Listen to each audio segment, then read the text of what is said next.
కాంగ్రెస్ పార్టీలో చేరిన ఎమ్మెల్యే దానం నాగేందర్ పై అనర్హత వేటు వేయాలని బీఆర్ఎస్ ఎమ్మెల్యేలు స్పీకర్ కు ఫిర్యాదు చేశారు.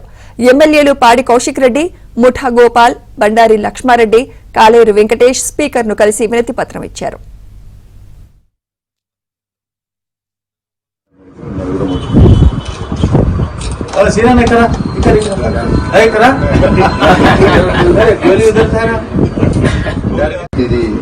బీఆర్ఎస్ పార్టీలో గెలిచి కాంగ్రెస్ పార్టీలో చేరినందుకు దయచేసి మీరు డిస్క్వాలిఫై చేయాలని మా పార్టీ. రేవంత్ రెడ్డి గారు ప్రతిపక్ష నాయకుడు ఉన్నప్పుడు, పిసిసి ప్రెసిడెంట్గా ఉన్నప్పుడు ఏమని చెప్పింది నేనంటే ఆయన అన్న మాటలు మీకు చెప్తా ఉన్నాను.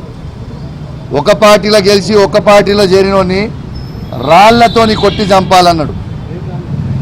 మరి ఇవాళ ఈ మాట నేనంటలేను, ఇది రేవంత్ రెడ్డి గారు అన్నదే మీకు గుర్తు చేస్తా ఉన్నాను. మరి వాళ్ళ రాళ్లతోని కొట్టి చంపుతారా? మరి ఇవాళ ఏం చెప్తారు? యావత్ తెలంగాణ ప్రజలకి జవాబు ఏం చెప్తారని చెప్పి నేను అడుగుతా ఉన్నాను. దానం నాగేందర్ గారిని మీరు ఏమన్నారు? పంజగుట్ట బార్కాడ బీడీలు అమ్ముకునేటోని అని అన్నాడు. మరి ఆ బీడీలు అమ్ముకునేటోని ఎందుకు కొనుక్కున్నావు అని చెప్పి నేను అడుగుతా ఉన్నాను.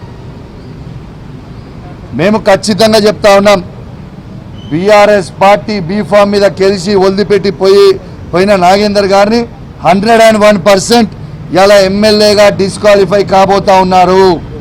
సుప్రీంకోర్టు జడ్జిమెంట్ ఇచ్చింది. 3 months లోపలనే డిసిషన్ తీసుకోవాలి స్పీకర్ గారు అని సుప్రీంకోర్టు కూడా జడ్జిమెంట్ ఇచ్చిన దాఖలు ఉన్నాయి.